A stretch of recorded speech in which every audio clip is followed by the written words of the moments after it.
Baby hands and ruby lips, special magic from her fingertips. She could heal a nation with just a touch, make your soul cry without as much. Weep on the wellsprings on desert sand, walk on the oceans as tableland. She majestic, this you comprehend. The lady of love, dream of every man. I'm talking about love. Talking about love. Talking about love. Talking about love. Talking about love. I'm talking about L-O-V-E. Talking about love. I'm talking about love. Talking about love. I will walk a million miles over glass my feet bare. Stare directly at the sun until blinded by the glare. Climb Everest the mountain, swim the deepest sea. If this woman I see would give her love to me, through bloodshot eyes did she call to me. But for the love I would no longer be known. If you will love me, you can really say. But for a moment with her, give a 1,000 days. Talking about love. Talking about love. That's what I'm talking about.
change the world with a good thing he's found.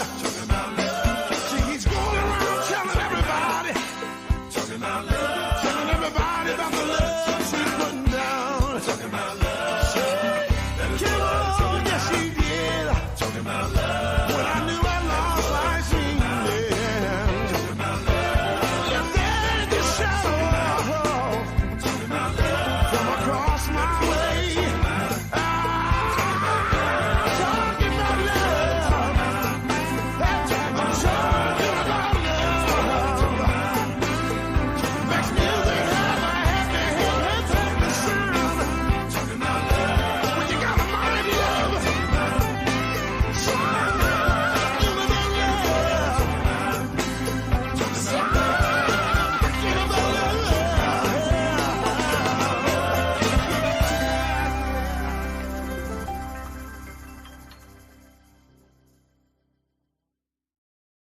Should be him and Tito be riding around in a Cadillac and shit.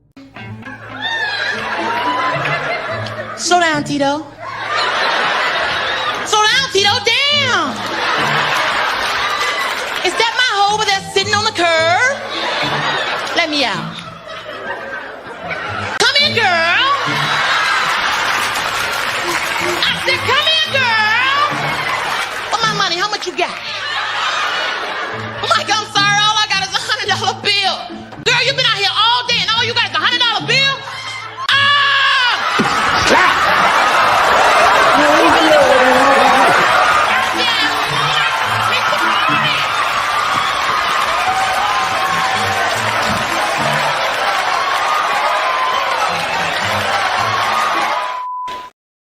I came home from the road. This is not long ago. I've been gone for, if you can picture, I was gone for weeks and weeks.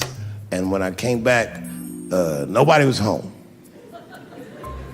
Now, one person in my family thought that maybe I'd like to see them when I got back. Like, they knew when I was coming back, but they just weren't home. And that was a wake-up call.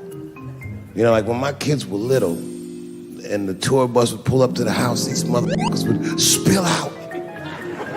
Dad is home, hooray! And they'd hug me and kiss me, and then as the years went on, they'd get less interested. Hey everybody, look, it's Mr. Promises back from the road.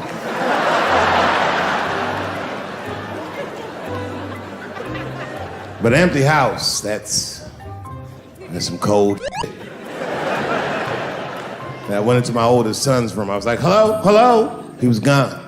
And I'd never done this to him before, but for some reason I just did it. I just looked through his shit. Just to see who this motherfucker was becoming. And I found these notebooks and I started going through the notebooks and it was all this wonderful poetry in them. Open the door, close the door, I am so confused. Written in his handwriting. I didn't even know this wrote poems. And then I looked through his drawers and I opened up his drawer and I found this rolling paper. And I looked down at them papers like, oh, that's where that poetry's coming from.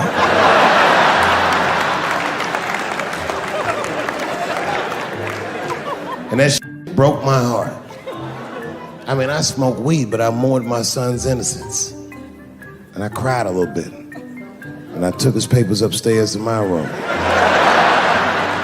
Rolled some weed that I'd hid from the family. And I got really high. And then I got paranoid. So I put his papers back how I found them. So he wouldn't know what I was up to. Won't even know that happened until he sees the special. Yeah, I found your papers.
Popcorn world.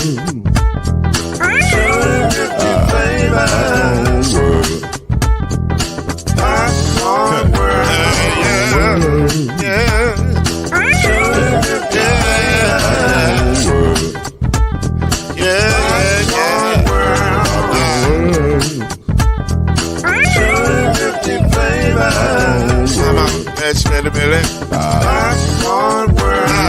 Can I make you move now? Yes, I can. So you can get this move in the back of a can. But to make it rhyme and world, man, the moves in your hand.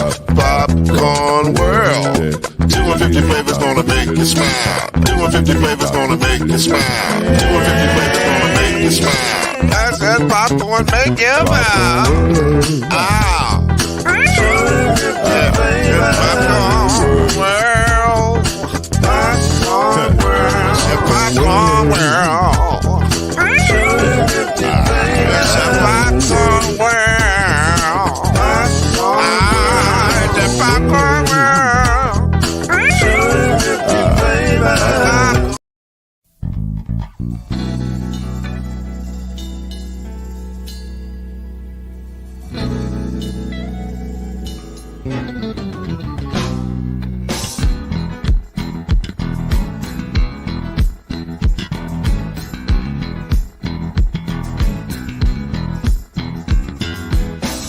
What's that saying?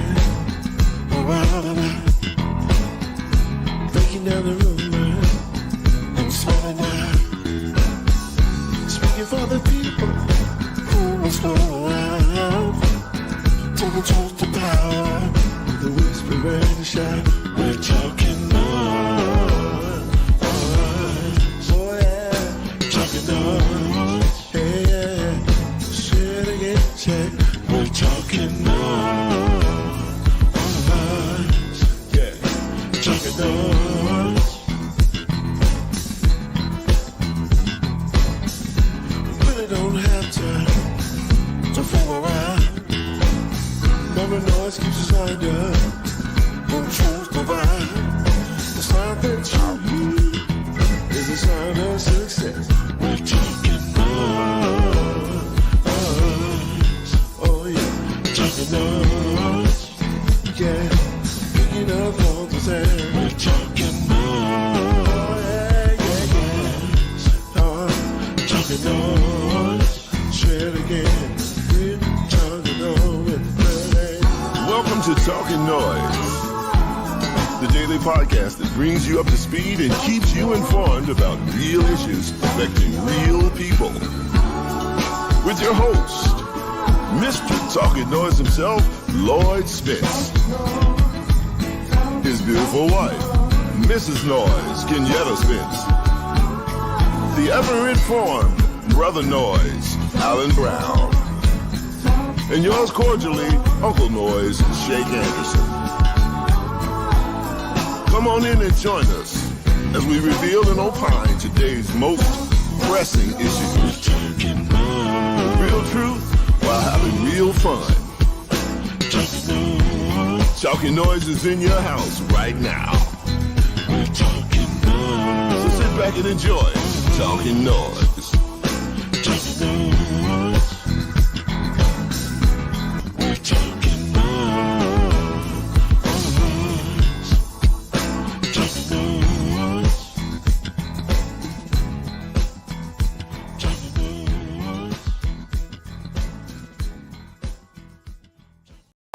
Yo.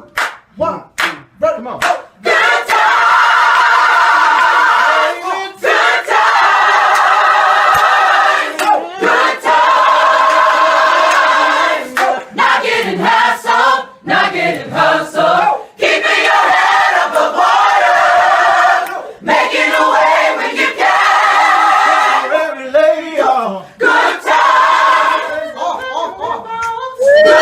Yo, yo, yo. First of all, is my sound working better tonight? That's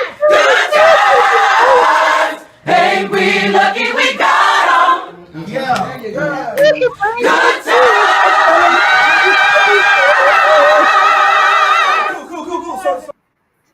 Yo, yo, yo. First of all, is my sound working better tonight? That's the question. Yo, yo, yo. First of all, is my sound working better tonight? That's the question. Yo, yo, yo. First of all, is my sound working better tonight? That's the question. How do I sound, Mama Noise? It's a tad bit muffled. That's what happened last night. Okay. Noise family, it's okay. Because we're going to get some new equipment. And it's going to be better. How's it sound now? Go ahead. I said, how's it sound now? It sounds a lot clearer. Okay. Hopefully that will stay with us till the end of time. All right. Ladies and gentlemen, this is the Talkin NOIZ podcast. I'm your host, one of your hosts, Mr. NOIZ. This is Mama NOIZ. This is the incomparable Al B, who is in full derby mode. What are you doing it for? You are incomparable. Oh. Al, nothing compares to you. What's up, fam? You look good, Derby Week. You look good, man. He's clean. You're clean, brother. Let me ask you a question. Is the week better the cleaner you look? See what I did there without revealing what you're doing?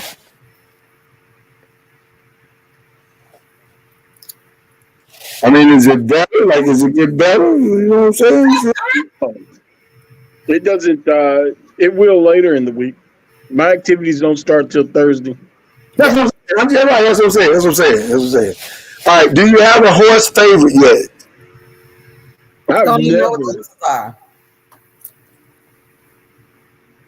could care less about any kind of equine situation. Right.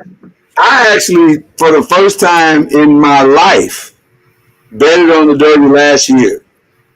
Wow. And I used betonline.ag.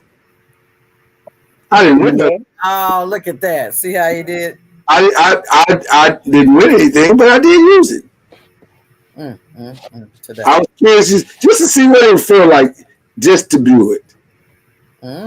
So I didn't know what I was doing. So that's the problem. That's one reason why I don't bet at all. Because I don't like losing money on stuff I can't control. That part. If I can control it, then I might put a bet down on it. But I can't control what's going to happen with the horses. I don't know. Yeah. I've never had a drawing to the horses. Love Derby, but it's more the public events. And the people watching. I've never been one for the desire to go to the barn stable, Derby Eve Gala or the Durrell Griffin Gala. Those things have never attracted me. I'm more into the steamboat race. Man! Remember back in the day when they used to have run for the Rose? Yeah. So those are the things that interest me about Derby. I like my favorite part of the Derby was the parade, which has been moved to Sundays. Which is a little weird for me because now you're transit on the Lord's Day. I don't know how I feel about that. Right. I think it was 3:00, which is reasonable. Compromise. And, I like it. A lot of people don't. I kind of like it. Really, because most services are out at 1:00, 1:30 on Sunday, and it doesn't intrude or impede traffic. Me being in the transportation industry, it's difficult trying to route vehicles. Fortunately, our compound's only got 42, but trying to route 10 to 12 of those to dodge barricades and closed off streets around downtown Louisville and around Central Avenue, that becomes a difficult task. So I like the parade being on Monday instead of Thursday. Sunday. Sunday instead of Thursday. I think that part for sure is better. And plus, it's probably easier for people, period, to just get down there. Because Thursday was a bit challenging. Like, it was, because they didn't cancel school. So you was rushing from school back in the day to get down there and get a good spot, and people was leaving work early. It was kind of a mess. Yeah. I'm not sure why it took people that long to figure out. Sunday's really a better day. I don't know. I was talking to my mom the other day, and she was like, "Oh yeah, we down here to go watch the parade." I was like, "On Sunday?" Yeah, I think last year was the first year they tried it, and I don't know if they deemed it a success or not, but they did it again this year. And then I think around 6:30 ish, they had the little Derby Gospel Fest. Oh, so that's what they try to. Okay, I see. Gospel. Okay. I forget the young man's name that produced. You know him, Lloyd. Probably Jason. I was going to say Claiborne. Jason Yeah. Claiborne. Yeah. Jason has become the go-to gospel. That happens when you get a couple of songs on an album. So, Yeah. And a Grammy nomination and all that stuff. so he's become the go-to gospel guy in Louisville. Yeah. Yeah, it is what it is. I've known Jason since he was a teenager. I've known him much longer than that. Yeah? My first job was with his grandmother, Miss Wilma Claiborne. She used to be the assistant director of Whitney Young Scholars Program. Ah, yes, I do remember Whitney Young. For those of you who are not from Louisville, we are revealing all the Louisvillian secrets to you right now. You're getting all the tea, the Louisville tea right now. So there you go. Well, listen, this is Derby week. It's going to be a lot of fun if you live in the area. If you got nothing to do this week and you don't live in the state, go down there. You'll have a good time. I promise you. It'll be fun. Yeah, I mean, this is the big one. This is 150. So this they're expecting the largest crowd ever so far. So this is the big one. Well, Yeah. how did did you go to the parade? I did not.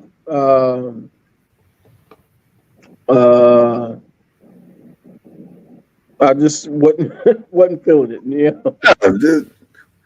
I'm not sure I'd be going to the parade at my big old age right now. I mean, I would. I know our daughter would love to go see the parade. The weather has been perfect all week. We've had overcast and a few minor showers, but none of them have been during the festivities. So it's been beautiful all week. Wow. More of the same tomorrow. Supposed to be in the low 80s. Plenty of sunshine. Tomorrow is the boat race. So Tomorrow's the boat. Just out of pure curiosity, Al, what has to place Thursday? Now that the parade's not there, what's on Thursday? Or is there anything on Thursday? I don't know. I'll wait and see, or I'll look it up when we, get a second or two. Okay. But so much has changed. Thursday used to be Thurby, or originally Friday was local derby. Right. That's Oaks. That was local derby. Yep. And then it became Thurby. Now it's 5-0 Tuesday. So today is local derby, and it's Okay. Well, not only is it that, but shout out to the ladies of Zeta Phi Beta on Western Kentucky's campus, because it is their Founders Day, and I have with me literally the first person who crossed on that day, Mama NOIZ. cross on Founders Day. Well, it's I am their Technically you're the rechartering founder. Okay, I was gonna say Yes. reactivating the Right. charter line. But that's a big deal because it was 32 years ago. Right. There were no Zetas active on Western Kentucky's campus until our line in 1992. There you go. So happy anniversary, Mama NOIZ. Thank you. That's why I got my stigma. Oh, you want to represent? Okay. I want to represent you to the fullest because I love you and I appreciate you. What? I said because I love you and I appreciate you. Well, thank you, dear. Thank you so much. It is it is a wow moment to see that 32 years has gone by, but I was going to ask you, does it feel like 32 years have passed by? no, I used to always hear the older folks say, "Enjoy." Hey, Fred, Terry. That's my sayings. Okay, you're saying. You just keep talking. That's my sayings. Oh, okay. Well, go ahead. And I'm, I feel like 32 years has gone by so quickly that I'm like I can't believe that it's been 32 years. But I am glad to see that so many of my line sisters and sorors and frat are involved in so much community service and serving the community and serving the people, no matter where they live, because so many of them are kind of spread out throughout the U.S. Not everybody remained in the area, and where they all are, they're all somewhere serving somebody in some capacity. So that's I gotta be honest with you. First of all, you don't look a day over 31. Let's start with that. So that's awesome. I'm actually 31 years in myself. Technically, I am also a part of the chartering of our line, because technically and officially, Phi Beta Sigma didn't even start on Morehead's campus officially until we got there, until we crossed. We were the final two members of that started the charter line of Phi Beta Sigma, technically. oh wow. But I don't brag about it, because technically I wasn't first, so I was like 12th or 13th or 14th or whatever it was. So I just don't worry about it. I just, but technically we were a part of the chartering of Phi Beta Sigma on Morehead State University. So there you go.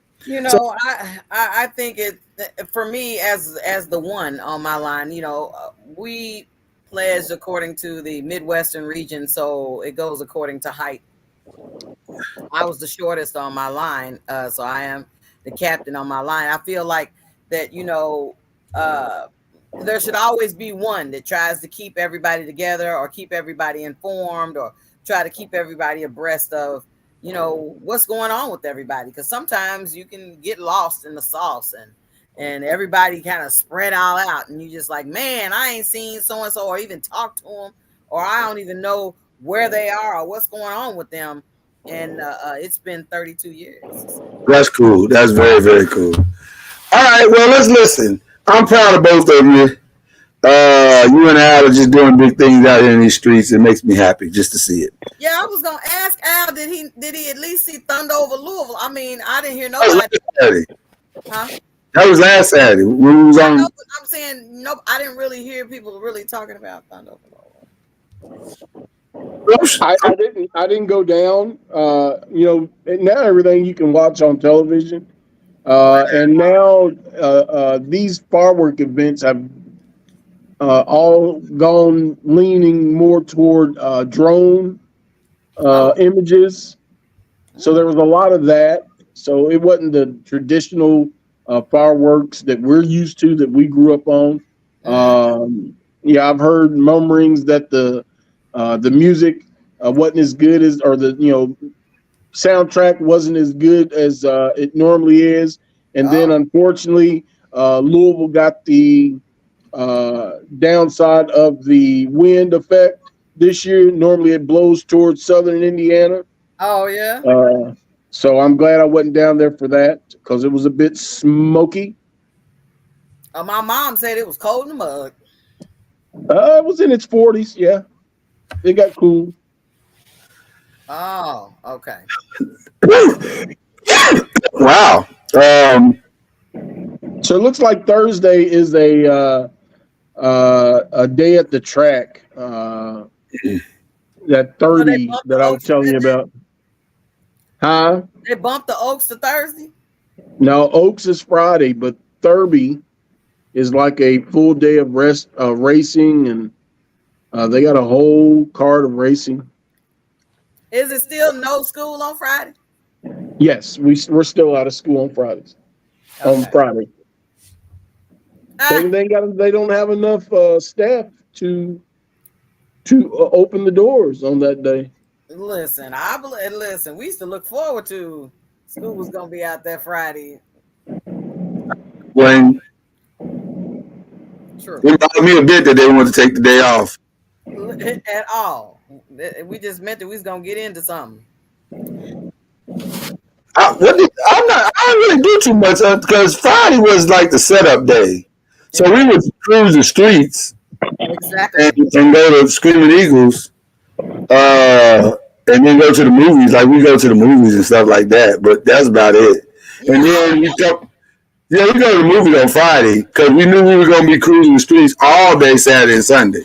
Everybody was set up in some way, form, or fashion already starting by Thursday. Right. Exactly. So, all right. So listen. It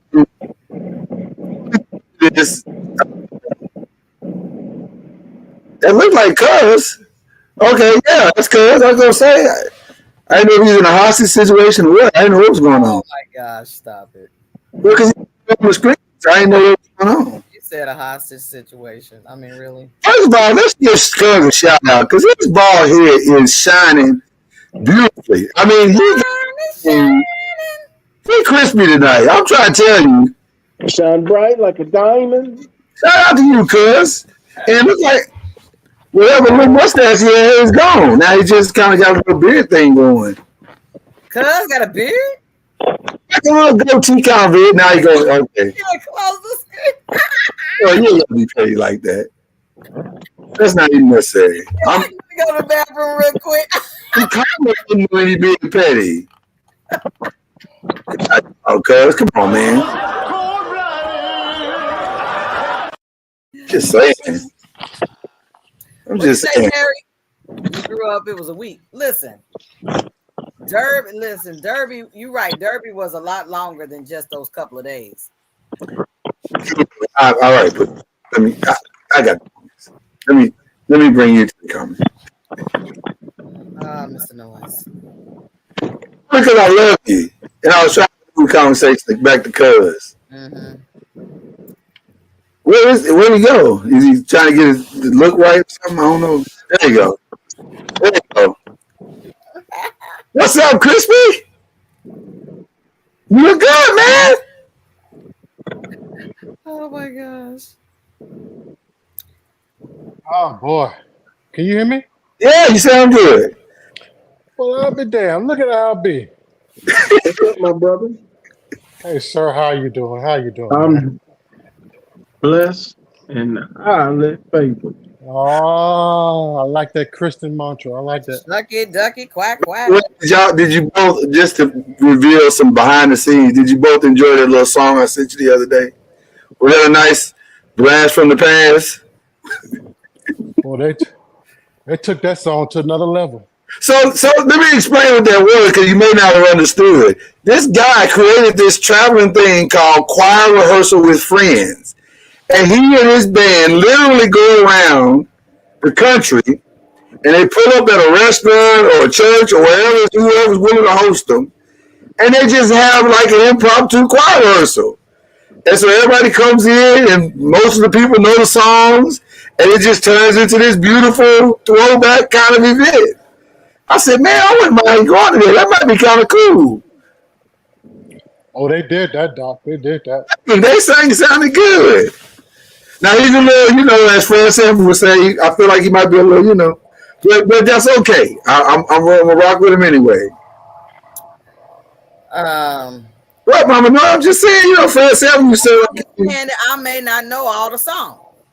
You probably don't. No, it's not. No. I didn't need you to answer that quickly. No, I'm just saying, Mama. No, just saying. Some of those songs might be a little child. They go way back.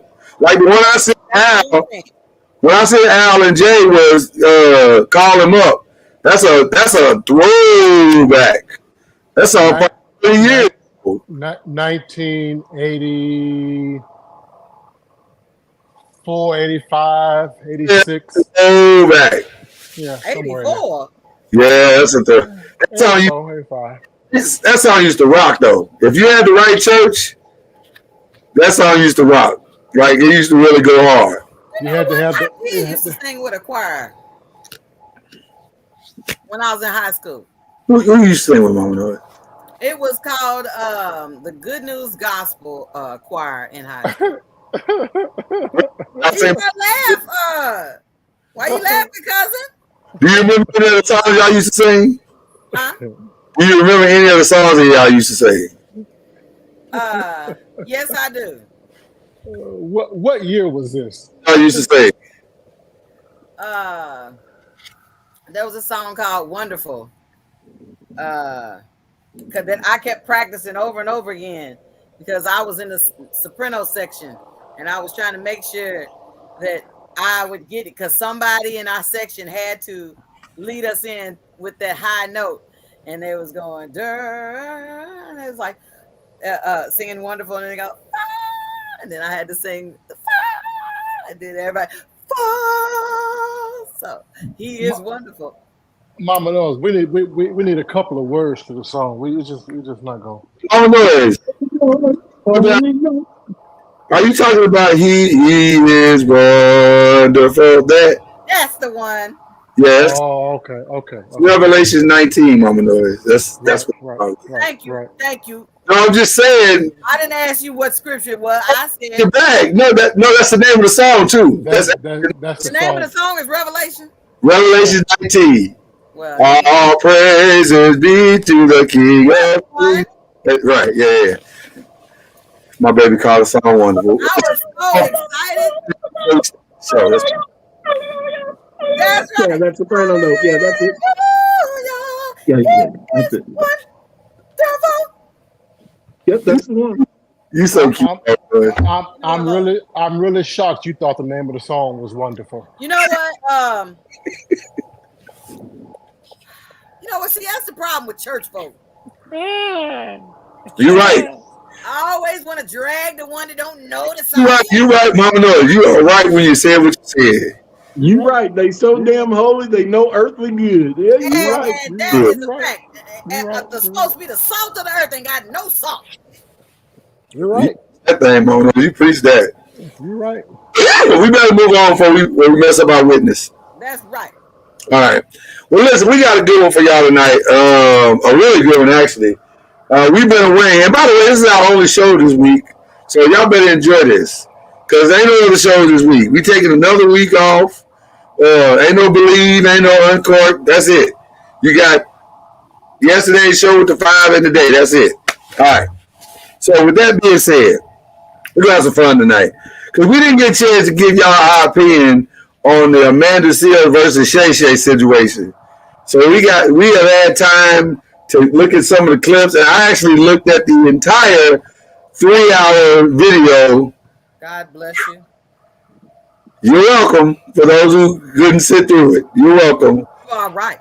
Because I just wanted to make sure that whatever we say tonight is in context to how we truly feel about the situation. So, to summarize, for those who have not seen the interview, Amanda Seales, who is known to be a very polarizing young lady, actress, comedian, radio personality now, but those are the 3 things she's most known for. And I guess you could say, to some degree, activist. Way as you see fit.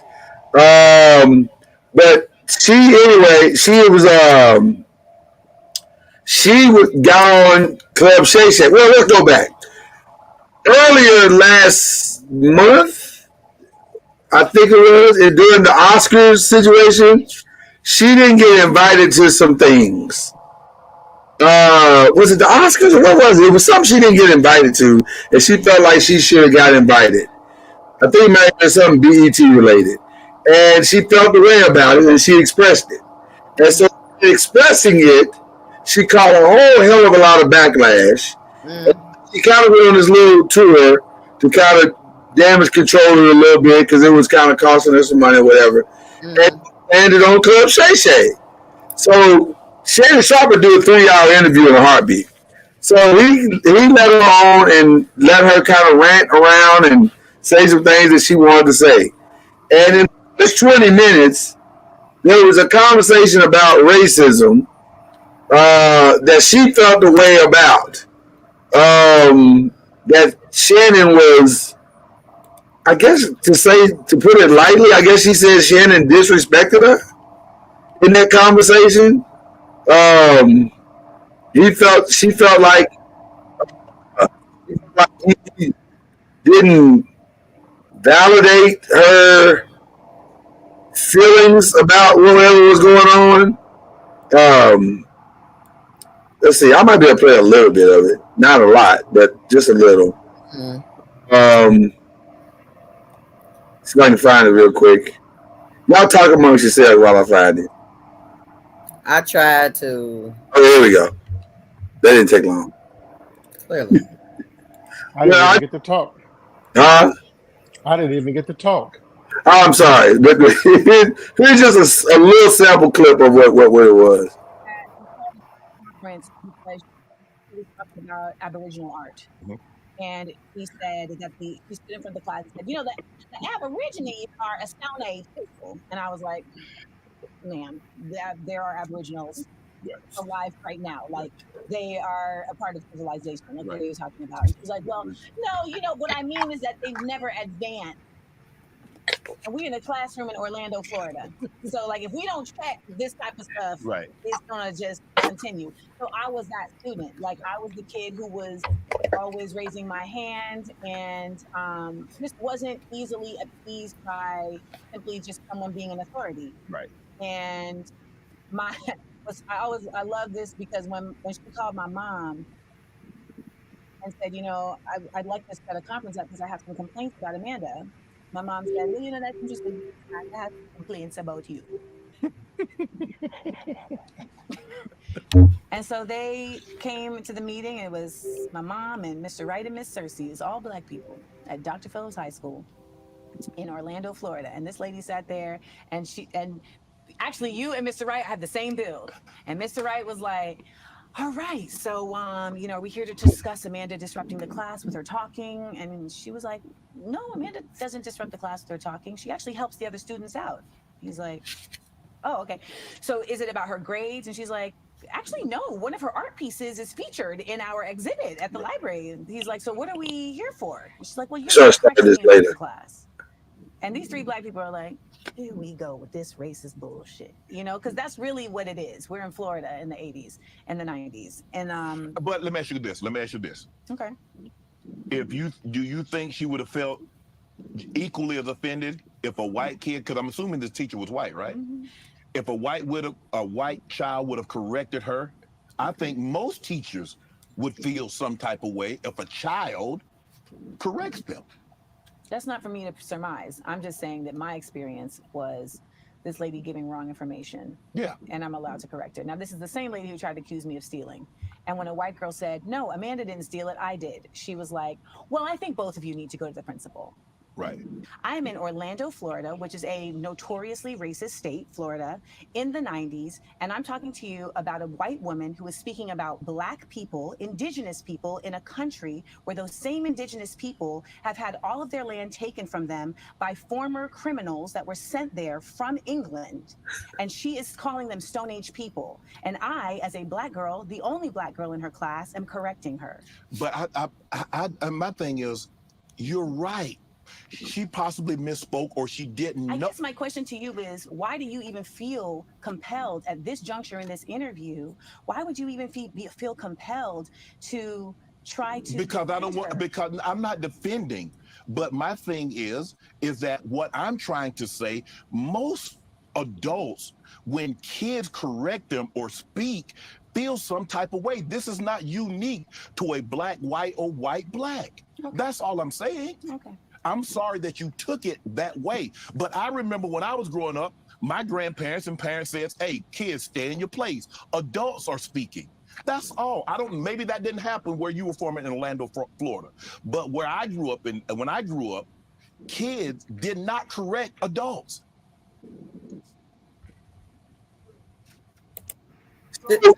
That, in another statement immediately after that, became the cringe moment of the interview and lit the internet up. The internet was like, yo, Shannon Sharp is emotionally unintelligent. He was not prepared for this interview. He didn't do this. He didn't do that. And then there were other people who were saying, man, Amanda really is like arrogant and she's this and she don't understand. And so there was this big back and forth between opposing thoughts as it relates to the interview. I would like to know you guys' thoughts as it relates to what you just saw. And then there were some other clips because Amanda really is kind of a polarizing person. Like she's, as you can tell, she's very opinionated and she thinks that she's right most of the time. And whether or not she is, that remains to be seen. But she believes she is. She believes she's right most of the time. And so I'm curious to know what you guys think about that initial conversation. And I guess we can just go from there.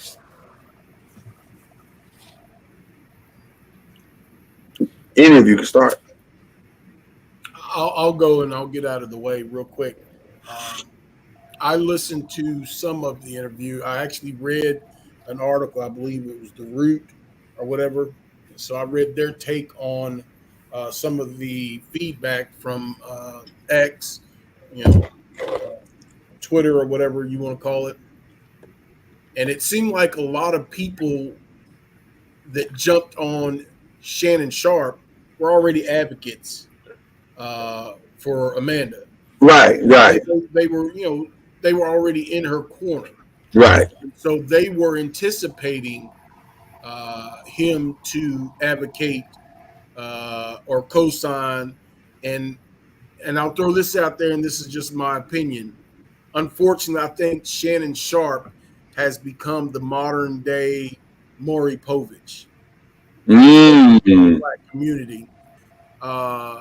You got podcasts instead of the shows that used to come on television, and so this format and Shannon Sharp's position, I think, is just the modern day Maury Povich. I think he did what he did as an antagonist on purpose. It was intentional. I don't think it was his lack of knowledge, his lack of empathy. I think he did that to strike up conversation. He didn't have to be an antagonist for Cat Williams because he was, he did that on his own. And so with Amanda, he had to play the adversary, devil's advocate, so to speak. And right. I think that's the part he played in this whole interview. Okay, all right. Which is why almost every issue that she brought up, he was the opposing argument. He was the rebuttal, so to speak. Well, I'll say this: the interview got decisively more comfortable, in my opinion. After uncomfortable or comfortable? More comfortable. After that first 25 to 30 minutes, they started kind of settling in, and I think he could kind of tell he had kind of roused her up, and they got on the other side of that, and then they were able to have some interesting conversation. I'll say it that way. And I'll admit that I have not watched the first 25 minutes in total. So if you would tell me the section of the interview where she pretty much flexed her credentials, was that in the first 25 minutes? No, that took a little while longer. Because that's when he got into her schooling, and the one thing that was consistent in the interview is that, and you can take this however you want to take it, she seemed to point to a lot of places in her life where she felt racism, not being protected, and a just recently diagnosed autism played a part in all of her life's troubles. So she had one of those three excuses to go as to why people don't like her, as to why people why she stayed in constant contention with folk, why she was not being protected by people she thought she should be protected by, like Issa Rae and other shows that she was on. It was an interesting take on her life. And I'm gonna be honest with you, after hearing the whole interview, I walked away feeling like, okay, so everybody's the problem? Like, you haven't caused any of this yourself? Because if you got this many people saying, Amanda, you're this, you're that, you're that, and the other, is all of it a lie? Or is maybe some of it true? Like, or there's not true, but maybe there's some merit to the belief that maybe there's a way that you're presenting it that is not necessarily conducive to understanding it by others. So I don't know, but you, Mama NOIZ, cuz you saw some of this as well. What are your thoughts?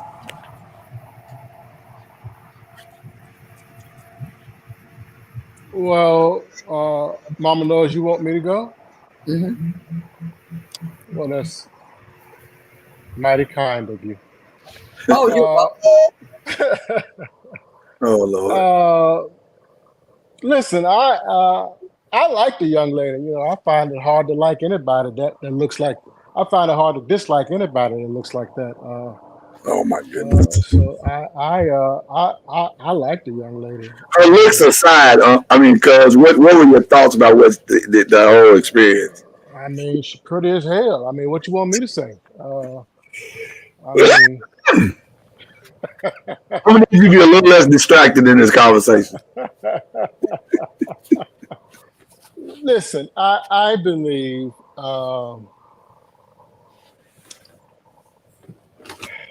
I like her because she's an intelligent person. She's an intellectual. She comes with credentials. She is not only a Black person, but she's majored in African American studies. Yes. She wanted to know more about that which she was passionate about. So when she speaks on the issue, she's not only speaking from experience, but she's speaking from an intellectual standpoint because she studied it. So I respect that. But one of my problems with people that are well versed in any subject, they're not willing to listen to opposing opinions. Yeah. For Shannon to say what he said to her, and for her to have that reaction, I thought was telling. Yes. Of her interactions with probably most people. Yes. If you say that was your experience, and I come back and say, well, you know, I'm not discounting your experience, but most adults would probably have the same reaction. Not that the white lady wasn't racist. Two things could be true at the same time. Right. But it is facts that most adults would not take kindly to, and I don't know how old the young lady was at the time when she was raising her hand, all willy-nilly, wanting to correct the teacher. I will confirm, but I'm pretty sure she said she was in the 3rd grade, which would probably put her around 10. Young as hell. Right. No credentials to teach a class, but you want to raise your hand and correct the teacher. And obviously her mom okayed that behavior. Instead of talking to her daughter in a way to say, you know, there's a way to talk, or time to talk, or, you know, talk to your teacher, you know, after class and say, well, you know, Miss So-and-so, I believe this, and, you know, but disrupting the class because of what you believe if every kid did that, then the teacher wouldn't be able to teach. Right. So for her to have that reaction off of what he said, even though what he said was facts, Yeah.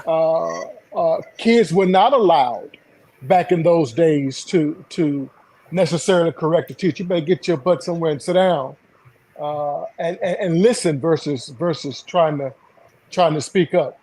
So Well, call my attention real quick, cuz we'll call my attention. I want you to finish. It was the language she used in describing it. She said, "It's my responsibility. I'm allowed." I think is what she said. I'm allowed to correct you, and that really struck me as a weird phrasing because I'm like, what does it mean? I don't understand that. which makes you think, and I hate diagnosing someone or making this type of a statement on a podcast because we don't know, but which makes you think she's a narcissist. Right. But that may or may not be true. We don't know. Yeah. I don't know that, but what makes you believe that? I mean, for you to believe everything that you say is true, and for you not to take any opposing opinion well at all, which is why most people believe that work with her, she's a difficult person to work with because she doesn't take it well. And that's the part. That's really the part of the conversation that I really wanted to lean in on. Well, not so much the back and forth between her and Shannon, because that is what it is, and people are going to form whatever opinion they're going to form about that. But it does highlight something that's greater that a lot of us don't really know ourselves as well as we think we do. We know who we think we are, but we don't necessarily know who we are. And what I mean by that is some of who we are is formed out of the way we both treat and receive others. If you understand what I'm saying. Like, your life can't just be how you give it to others. It also has to be also how you receive others. And I think we don't, a lot of us don't have the capacity to receive properly because we think it's about us. We think it reminds me of the old, what is it? It wasn't Blondie. What was the song? You're so vain. You probably think this song is about you. Mm-hmm. We have a vanity about us that makes it almost impossible for us to be able to receive any type of criticism or contextuality about our own lives from other people. So if somebody says something to you that is of hopefully is of a constructive nature, you're not able to receive it because you think it's an attack on you as a person or on your character or whatever it is, which is kind of a dangerous thing to be. Like you said, that definitely carries a level of narcissism with it. But go ahead with what you were saying. But I can see in part why maybe she has experienced some of that growing up in Orlando, Florida. I mean, she was obviously, As the only child too. As the only child. I mean, she was obviously an attractive kid. And according to her, she was a straight A student. Right. Obviously, she has personality. So I can see maybe being over the top to where she was oftentimes disliked by some of the other. You understand what I'm saying? Black students. I'm sure she had issues with some of the black students, and maybe she was too light to be black and too dark to be white. I mean, maybe she has some of those issues. So, being the only child, I'm sure maybe she caught hell as a kid growing up. Yeah. So maybe she formed this toughness in dealing with people that some of us don't have to deal with. And it's unfortunate. I get the sense that if she's one of those people that if you disagree with her opinion, then you must be enemies. Right. Well, that's what it felt like. I mean, I'm gonna be honest with you. That's really what it felt like. NOIZ, is that the feeling that you got when you watched it, or did you come away with a different opinion? I try to. I don't want to say tolerate it, but it was hard. I was listening, going, "What is going on?" It seemed like she wanted to argue, and like I agreed with Jay. You know, like I'm not trying to diagnose anybody because I'm in no position to do anything like that. But she, like, in other words, so now I got all of the, here's my justification for all the stuff I've ever done is this right here. And he's like, well, when did you find that out? Like, it was almost like last year. You're talking about autism. When she said she had autism. You're talking about when she said she had autism. No, I remember, but she was saying she didn't say autism. She said system. She was saying that she was on the spectrum. Right. So she wasn't really trying to, and then she would start name dropping, like, because everybody knows that Holly Robinson Peete is a strong advocate for autism because of her twins. Autistic twins, yeah.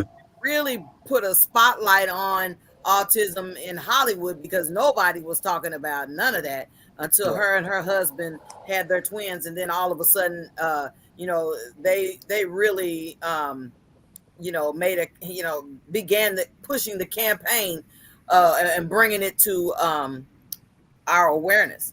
I'll say this: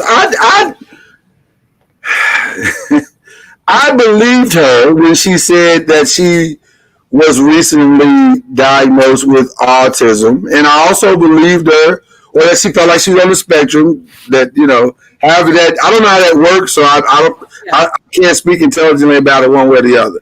I'll just say I felt like that was an authentic and genuine statement that she was making to understand why she was characterized the way that she was. Now, having said that, I don't think that justifies some of the actions that she may have, some of the actions that has caused her to be looked upon in the way that she has in Hollywood. Just because you have a certain way of learning and it may be different than others doesn't give you the right to be an asshole. That's not, the two are not mutually exclusive. So I wouldn't say, that's the part that I kind of struggled with because I didn't understand what that had to do with human kindness or talking to people with good common sense. You know what I mean? The spectrum of autism, and I'm not qualified, but it's so broad that it is. We really don't know where on that spectrum she falls. Right. So to say you're on the spectrum, be very small. That really? Yeah. Right. Yeah. So she's obviously functional. Highly functional. She went to Columbia. Functional. Yeah. She went to two of the most well-to-do schools in the country. So, right. Which is again one of the reasons why I wanted to bring this conversation here today, because it sometimes I don't think we know how we're presenting ourselves to the world.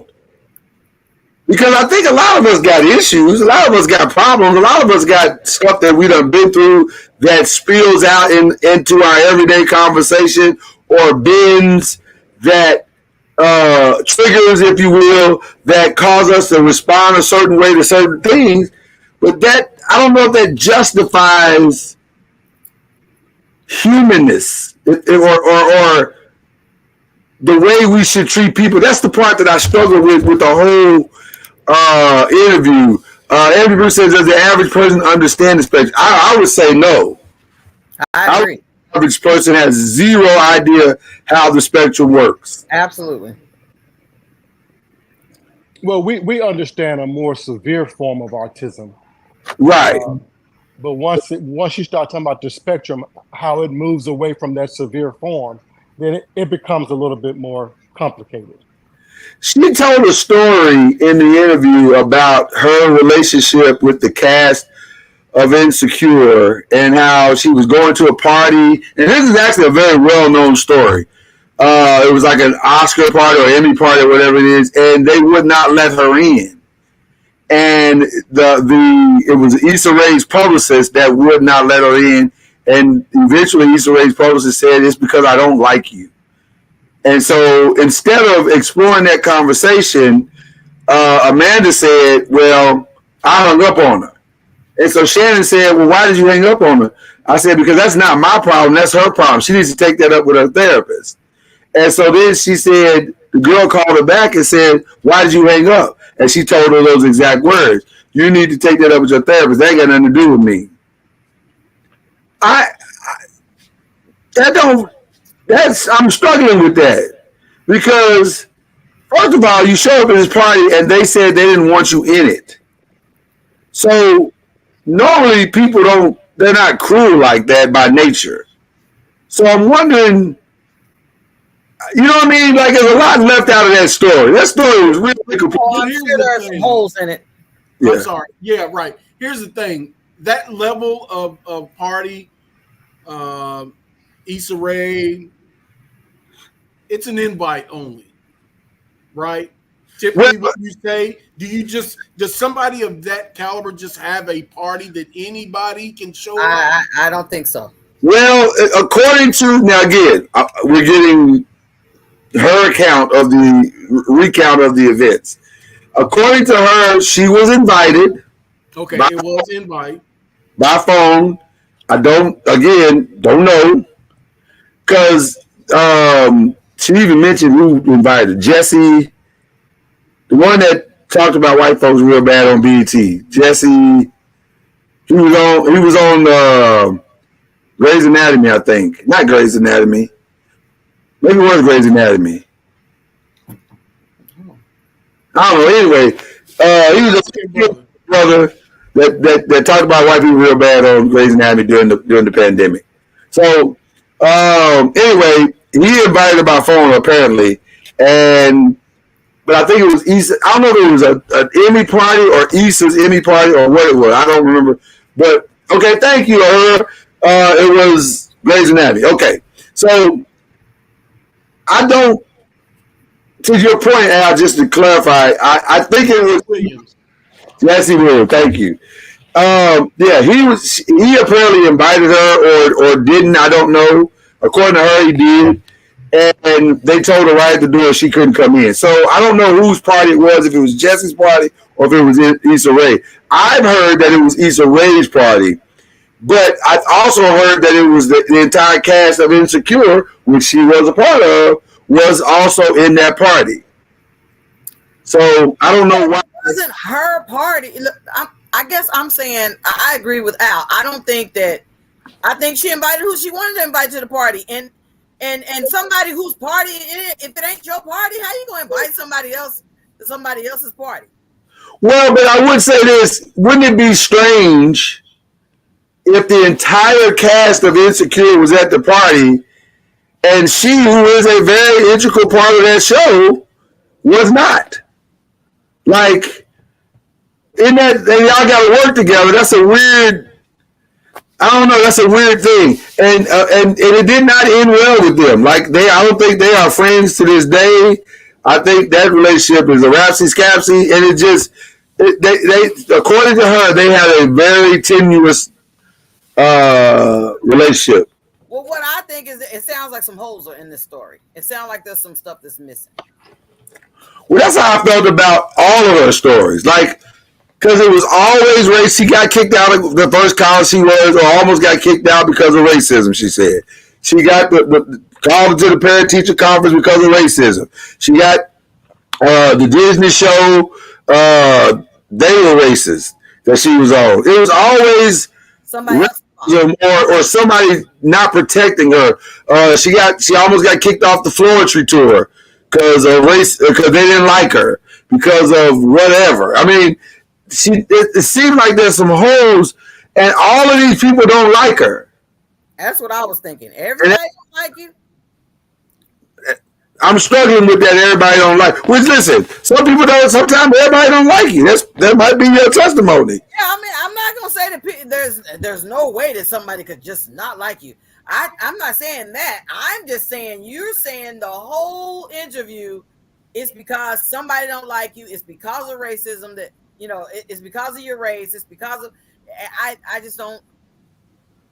They say I talk too hard. They say okay. Okay, so stay there, because I may be asking the wrong person, but I'm gonna ask him anyway, because this could go either way with you. I don't know, but if somebody said to you, because the way you're responding to people is a little rough, what would your response be? Well, yeah, you asked the wrong person because I'm 55 years old, so I don't give a damn. See, I felt like that's where this was going. Right, you asked the wrong person. Like in a corporate setting. But for her, in her line of business, in her setting, in her profession, she is the issue. And at some point, she's going to have to recognize I am the issue. And it is that know-it-all mentality that she has. Most people don't want to be around a know-it-all. It's not her looks, because most people in Hollywood are attractive, right? Except for one or two. I mean, you got. Well, I'm not gonna name them. No need. I'm not gonna name them. I'm not gonna name them. Please, yeah, we get it. But I mean, you have very attractive people there, so it's not your look. They're not hating on you because of your beauty. They're not hating on you because of your intelligence. You have very smart people in Hollywood. So it is the way that you rub people with your inability to value other people's opinions. That's the problem. Can I give an example right here? Absolutely. And I'm reading an excerpt from her response to Gilbert Arenas. M-Dub! And Gilbert Arenas made the comment, you may be talking about it later, that the reason she can't get a good man is because she's overeducated or highly educated and blah, blah, this and blah, blah, that. Yeah. So in her response to Gilbert Arenas, she later on in that interview, and this is an excerpt from Yahoo Entertainment, when Shannon Sharp asked her, have you been clinically diagnosed? This is in reference to her autism. Right. Her response, yes, there is a clinical diagnosis for autism. And he then hung his head and exhaled in frustration because I did not answer his question. She then goes on to say that is called deflection.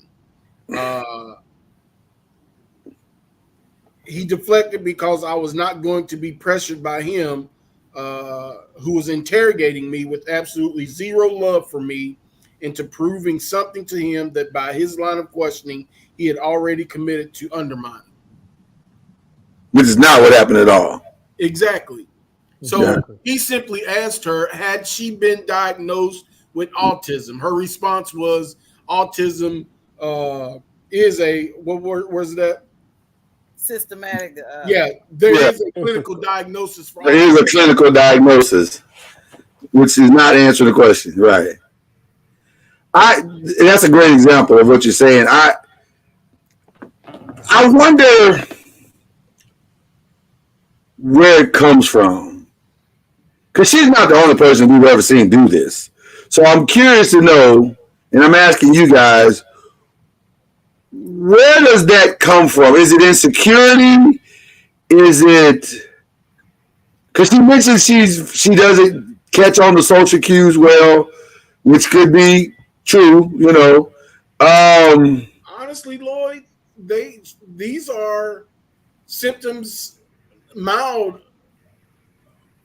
nonetheless, but I see symptoms like this displayed in a lot of single children, like one-child homes. One-child homes, yeah. They seek attention, and I think this is partially she has to have some sort of attention. You have to look at me one way or another, and so she just goes off the deep end. And I see characteristics similar in her that we see in Candace Owens. That is very interesting. That is very interesting that you said that, because they brought up Candace in the interview, and y'all listen. They covered a wide spectrum in these 3 hours. You did say it was over 3 hours or so. It's 3 hours. They covered a wide spectrum, and they brought her up, and of course she's not a fan. And it was interesting because she said the comment that they made about her was that Candace is going through some stuff right now, y'all, because I think the white folk might be tired of her now, and I think she got fired recently. Didn't she? Didn't she get fired recently from whatever she was doing? I don't even know what she does for a living, but whatever it is she was doing, being the mouthpiece for black people, for white America, they fired her from that. So, and then she's been going on black media, I guess, trying to, I don't know, but Shannon said, isn't that kind of how it happens when white people done with you? Yeah. And Shannon said, isn't that kind of what happens when white people are done with you? Then you come running back to us asking your version of forgiveness and trying to get back in our good graces. And Amanda said that was because, how she said, because we taught forgiveness through the Bible because of slave owners. Oh, I remember a clip from that. And she asked Shannon Sharp, who taught us that forgiveness? Right. Okay, I remember seeing she said the slave owners taught it to us because they wanted us to forgive them every time they beat us.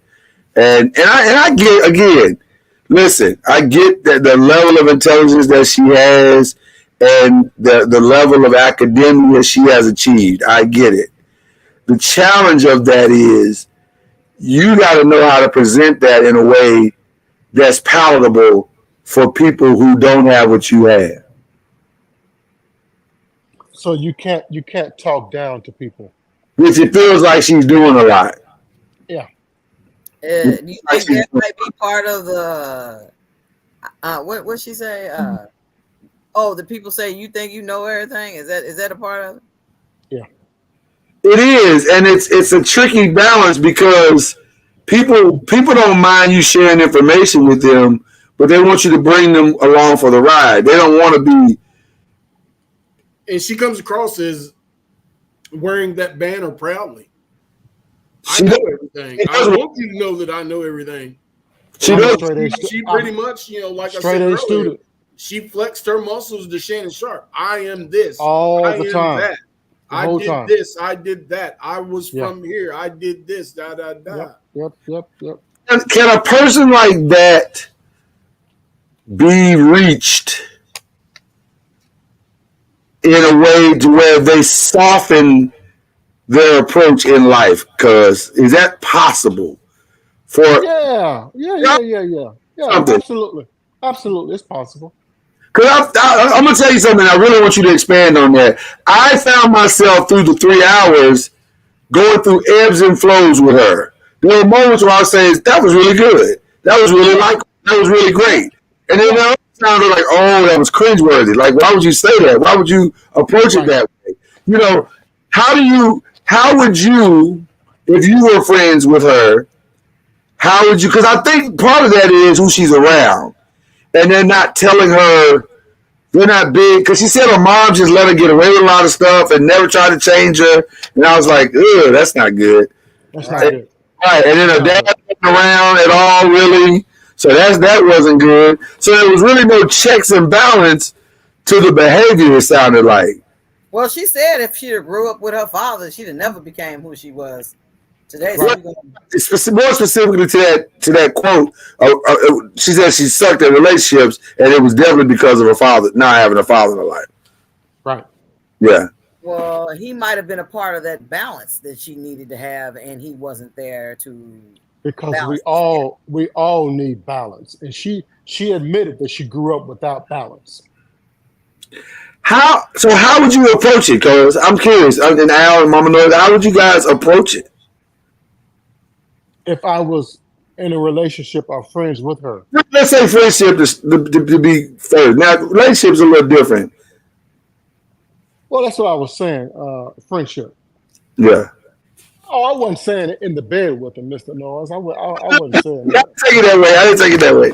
It wasn't implied either. Yeah. It was not implied. Right. No. Why you say it like that, Mama NOIZ? Say cuz can't get a woman like Amanda Seals? No. How old do you think she is? I know how old she is. She's 42. Yeah. Okay. Yeah. Man, she looked damn good for 42. Damn good. Stay focused. Hey! I'm voicing my opinion.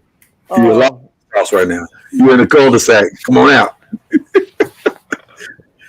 Listen, the old folks used to say back in the day, she won't change until she falls flat on her face.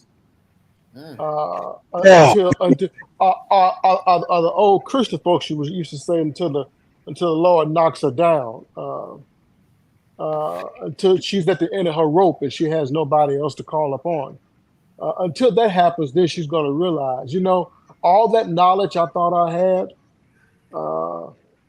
that did me no good. All the intelligence, how intellectual I am, that did me no good.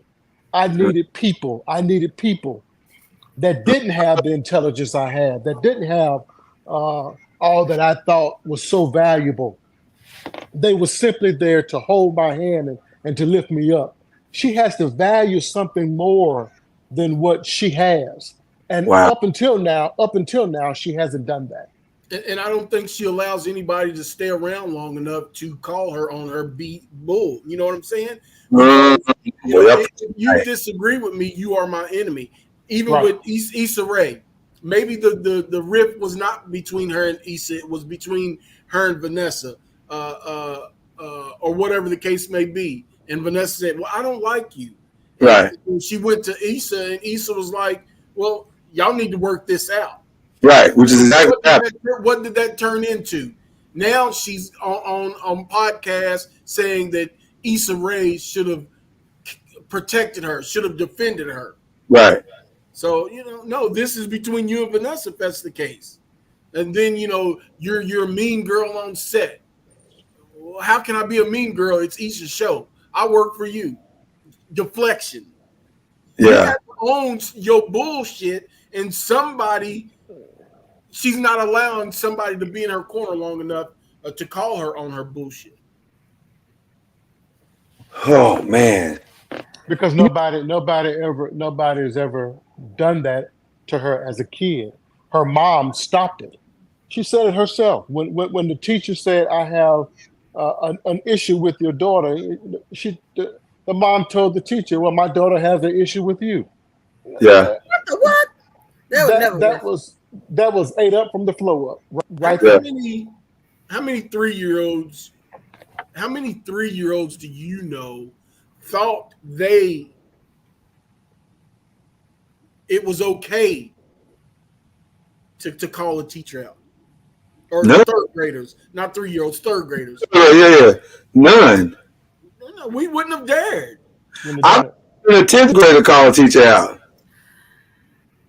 I've noticed. Honestly, I will say this. No, I take that back.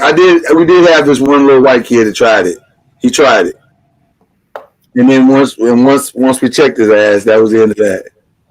But I feel like that. My mother was always like, "Don't let them teachers call me. Them teachers better not call me and tell me that you did X, Y, or Z." But now, then on the other hand, I keep thinking about that stand-up with Kevin Hart that couldn't wait to go back to school and tell his teacher what his mama said. because you feel like you can say what my mom. If you got the green light from mama, you can say whatever it is. Great point, Kiera. That's a great point. So if her mama said, you Her tell mom- that teacher Mama stamping it. Yeah. and giving her co-signing, then she comes in there like she Great run point. the classroom. Because my mama said, I don't have to listen. One time when I was in elementary school, my teachers, that was back when all of them names started coming in. My name, Kenyatta, it was one of those names. It was, the entryway to all the stuff that we're dealing with now. But my teacher struggled saying my name. So she asked me, do you have a nickname? And I was like, no, ma'am. She said, is your father's name Ken? I said, no, ma'am. So I came home and I told my mother when she asked me how my day was. She said, you tell that teacher your name is a compound word, Ken and Yetta, and put it together. And that is Kenyatta. And I said, you want me to go to school? I felt like Kevin Hart. That's why I could really relate to what he said. Mama told me. You want me to go to school and tell her what you said? Yeah, go tell her exactly what I said. Now, your mama said, my mama said it very animated. And I came to school, I said, my mama said, my name is Kenyatta. And it's a compound word, Ken and Yetta, and put it together, it's Kenyatta. So that you won't struggle trying to say my name no more, because I don't have a nickname. It's Kenyatta. And she was looking all like bewildered because she couldn't believe that I had said anything. But listen, had I not got the green light from my mama. That's a great, listen, that is a great point. It is. And let me ask you a question, Kenyatta. Did you feel empowered for that moment, or did you feel empowered for perpetuity? Like, now you can tell these teachers off whenever you want. Now listen, I knew it wasn't perpetuity. I knew it was just for that moment. Right, you knew the boundaries. Right. She let me See, know. I don't get that sense with Amanda. Exactly. I think she thought she had total. Right. Oh, you know what? I just heard it, Al, as soon as you said it. Because if your mama gave you the green light that one time and never said this is not in perpetuity, then you probably, like she said, it's my responsibility to correct you. Exactly. I got it. That's good. All bets is off. I know more than all of y'all. Well, but now here's the other part that goes back to what Cuz said. Sounds like she never had a good ass whooping by her peers. And I'm telling you, that kind of is what I think is kind of happening the last 5 or 6 years in her life. Like, society and the industry is kind of whooping her ass. And that's why she's not getting the opportunities that she used to get. Because at some point, people get tired of that. They just get, and let me tell you something. Here's the reality. You can be an asshole and people never tell you about it. They'll just start dealing with you. Yeah. They'll just be like, okay. They're like, I'll fix that. They'll be like, what about Amanda Seals? Her name will come up. What about Amanda Seals? No, she's too much of a malcontent. I ain't got time to deal with We ain't got time for that. I don't have time to be dealing with all of that and all that comes along with it. And that's the sad part about a person so gifted and so talented is that because you unfortunately get in your own way, which is kind of what happens. You get in your own way. But now the other part of this conversation I wanted to get into as well are the people that were defending or like Al said earlier, coming for Shay Shay, coming for Shannon. And I felt it was an interesting thing with the way the comments were flowing on the internet and on Twitter or X or whatever the hell it's called now. Because there were so many people throwing out these phrases like Shannon doesn't have the emotional intelligence for a conversation like this. Here it is again, another black woman not being defended by a black man and stuff like that. And how did y'all feel about, or were you aware that those comments were being, and there were a lot of those comments. Were you aware of that, and what are your thoughts about that after seeing it for yourself? I was not aware of those comments, and I think that's sad that an interviewer can't interview without being attacked like that. I think what Shannon Sharp is, and I heard what Al said earlier about him being the new Maury. I think what Shannon is doing is good because it's dialogue, and we need more dialogue. Nobody's throwing blows, but there's more conversation being had. Some of the conversation may rub people the wrong way. Some of the conversation, we may not like it. But we need to have some real conversations. And to sit down and to talk with that young lady for 3 hours, folks, that's a real deep conversation. Absolutely. You can't talk to anybody for 3 hours without covering some serious topics. So I respect that. Most people go to an interview, and if you have it for 30 minutes to an hour, that's it. Let's pack it up. Let's go. But the guy is obviously trying to get somewhere with conversations, and I respect that. I think the hard part about what he's doing or attempting to do is that when a person reveals themselves the way that Amanda did, the way Cat Williams did, it invokes immediate emotion and reaction, and it can't be measured in the moment. In other words, I can't stop whatever the reaction is going to be. Whatever it's going to be, it's going to be. So now we're scared of this kind of honesty, real conversations, authenticity in real conversations, and we don't know how to handle it because a lot of our society has also turned into bitch ass niggas. So because of that, we can't say certain things without everybody being triggered or offended or whatever by what you're gonna be canceled. Right, or wanting to cancel somebody because it triggered me individually. And listen, there's a vulnerability in Club Shay Shay that is wildly uncomfortable if you're not prepared for it. Absolutely. And so I agree with you in that regard. I understand why you feel like you feel out about the Maury part. I do, because I think I do, yeah. It gets a little wild in there. You know, that Cat Williams thing was wild. Cat, as a matter of fact, Cat's being blamed for all these beefs that are coming up now. So, you know, by the way, shout out to Ken. Shout out to Ken for what he did today. That was crazy.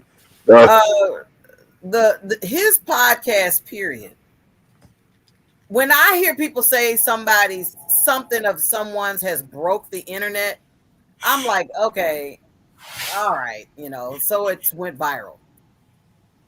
This is the first time in podcast history to have had people flock to Club Shay Shay in such an abundant. I think how many million is it views at this time? Like Amanda's? No. I'm talking Cat about Williams? when Cat Williams. Oh, I was gonna say Amanda's has got 2.4. Huh? Say it again. I was just saying Amanda's has gotten to 2.4. I know you talking about Amanda. You talking about Cat Williams? No, I'm talking about when Cat Williams. They were saying that out of all, and you think of all the many podcasts there are, no one has had the numbers that Club Shay Shay had when Cat Williams was on it. I was gonna give you today. Go ahead. You thinking sports podcasts? You thinking, you know, just news podcasting? You know, you just like, this dude just got here. A Club Shay Shay hasn't been around. What? Has it been around 5 years? Has it been around? No, maybe a year, maybe two. Yeah. And I will never look to Shannon Sharp for social awareness coverage. No. As of today, it's at 67 million. I mean, listen. It's at 67 million. So and I don't think we should judge it by that. I mean that's not important because I mean most people are watching it because they like to see a train wreck. I mean it's a bunch of that Cat Williams interview was a bunch of mess to me personally. But it's still conversation. And if you are, it's not Shannon's job once you get on there on a real podcast to have conversations. It's not Shannon's job to save your ass. Once you start opening your mouth and you continue to open your mouth, he continue to have a conversation with you. So let's take a second, because that's a great point and a great talking point that we need to cover. How much responsibility do we as podcast hosts have to the context of what is being said and having our audience understand or try to understand what this person is trying to say? Does Shannon have that response? Because listen, he didn't know Cat was going to go off like that. No, he didn't. So nobody did, but he did, and we are where we are with that. So how do you stop? Should you stop that as a podcast host? Should he have stopped him, or was he gonna stop that for everybody? Because he almost all his guests come on there and have some controversial stuff to say. That was another piece. I don't think Cat Williams was by circumstance. You don't think it's by circumstance? Nope. So tell me, what do you think it was? I think somebody in somebody's corner, hey, he got something to say. Well, bring him on, Club Shay. Bring him on. Let's have it. It's all calculated to me because, okay, then who came next? Monique was the next biggest one. And Monique then who came next? What's his name? What's the little comedian? Country Wayne's was pretty big. Yes, it's at 7. And so Godfrey's got a decent response. Yeah. I think things that he said that was like, that was wild.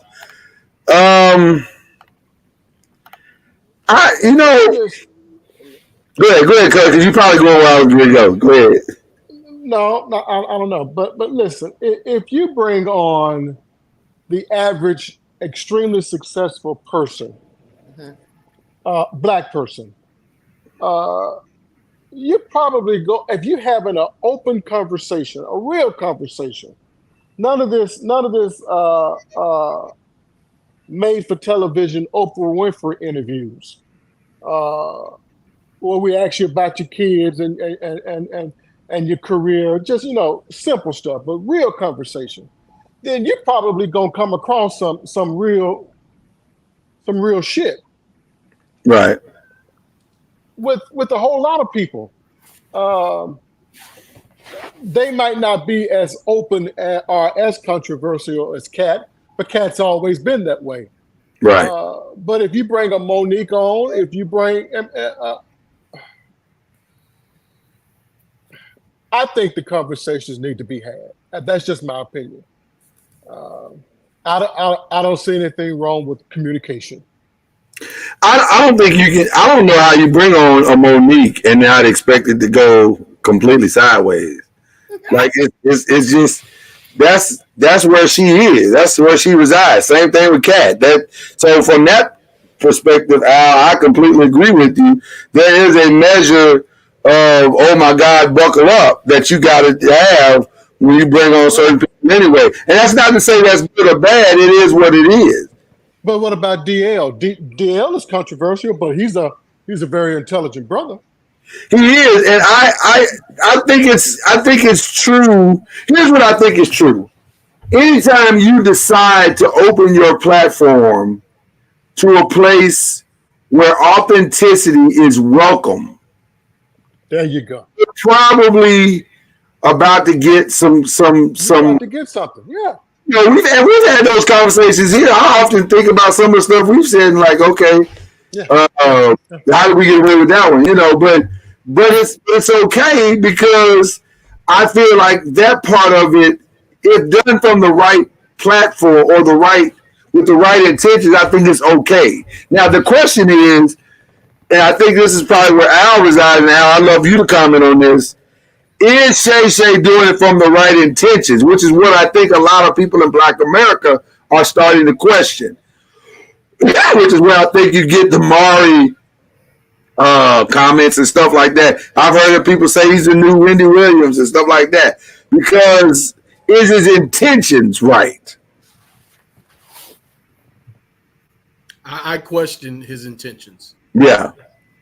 And that's fair. And I say this. I don't think he anticipated how well that Cat Williams interview would do.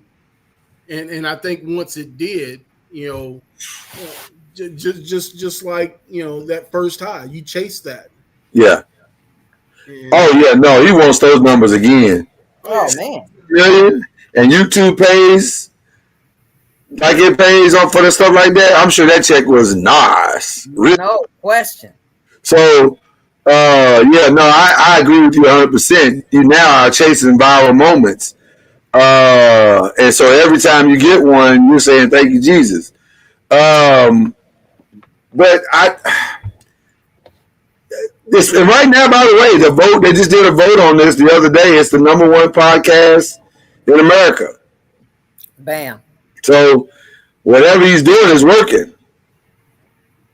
Because you never know. Joe Rogan would be dethroned. Right. I don't know if I think it's a dangerous game to question someone's intention. Absolutely. We don't know what his intentions are. No.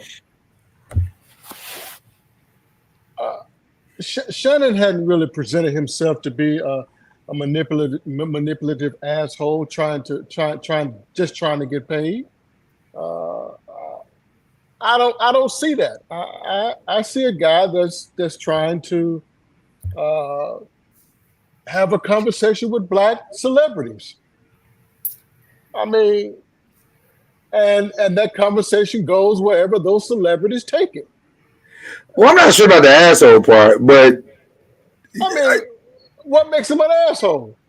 No, I said I'm not sure about that part. I don't think that part is true.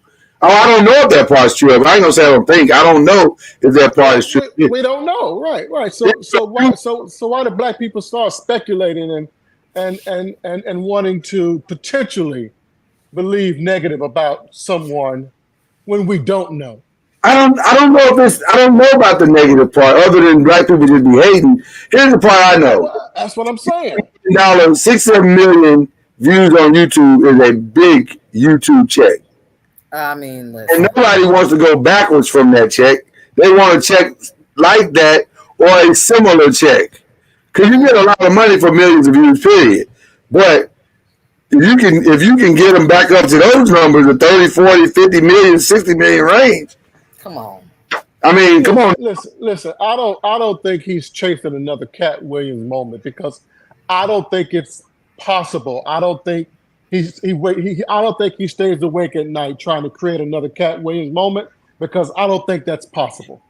I don't think it's possible either, but I don't think he's rejecting opportunity. You don't think it's possible, but you don't question how Club Shay Shay and Monique ended up in the same conversation? I mean, that part. What do you mean, Al? Her story was dead and buried.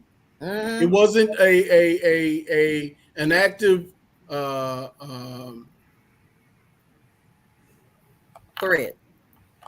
thread moment. Discussion, right. And for her to end up as a guest on Club Shay Shay, it's like, who else controversial can I interview? I'll just say this. After Cat Williams, this is his interview list. Okay. Country Wayne, Polarizing, 21 Savage, Usher, right after the Super Bowl moments. Okay. Freak, Johnny Manziel, Terry Crews. Johnny Manziel. Right. Terry Crews, Offset, Glorilla, Cam Newton, Amanda. That feels like a list of people. I'm looking for the next. These are people that trend. These are people, coming off whatever things they're doing in life and whatever. They trending on Twitter or X or. I'm just saying. I'm not saying he's chasing the 67 million, but I'm not also saying he's running away from it. I think the only way that he could probably recreate it is to get Candace Owens to come on and be butt naked honest. Would we watch? Yes. Yes, because she gonna say some stupid shit. Yes. We all love a train wreck, Mama Nose. Just like there we go. We want to see it. Well, I was gonna say like how Cam Newton ended up on there in the first place after he. Him and Cam got into it. Huh? Him and Cam got into it. They got into a thing right around the Super Bowl, and it was very controversial. So guess who's getting up? I thought you were talking about when he got into it with the Little League. Mama Noise. I'm saying all of it. I'm saying all of that has happened. Cam got into it with the Little League. Then him and Shannon had a little back and forth, tit for tat, and then they squashed it. They supposedly squashed it at the Super Bowl or whatever, or at the All-Star game or wherever they met. They met somewhere and had a conversation. And then next thing you know, he's interviewing him, and they're interviewing each other on each other's platform. And by the way, to Alan's point, all of that shit might have been staged. They may have staged the whole tilt just to create likes, clicks, and views. And I don't know if he's that guy, but he might be that guy. Mayhem. Yeah, but the point is, my only thing about what he's doing. I wonder how helpful these conversations are to the masses. Or are they helpful at all? I think conversations are good. No matter what? I think conversations are good. Okay. All right. Fair enough. Keeping things in the dark, I don't think that's good. All right. Well, listen, my people. We have we're running up against the clock.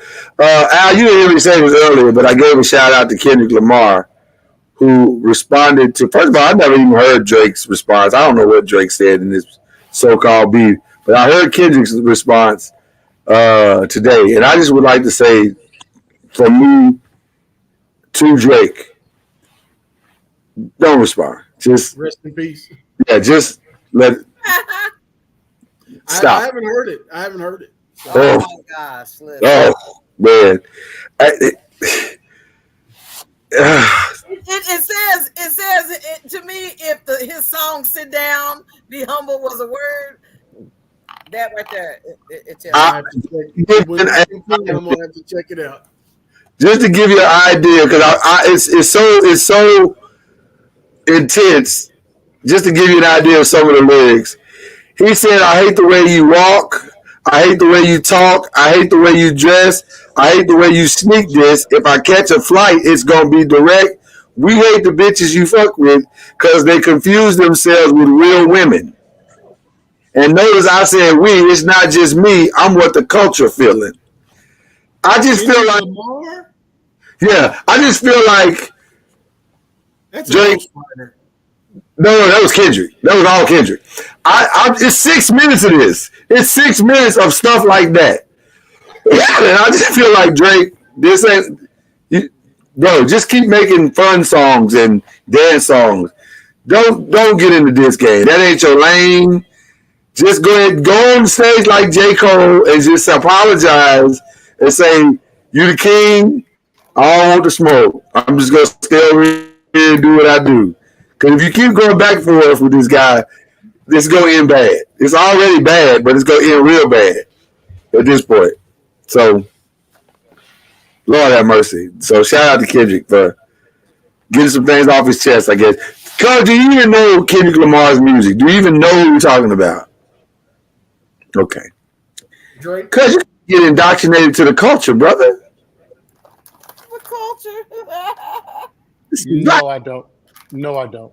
Yes, you do. You always claiming your blackness. This is as black as it gets.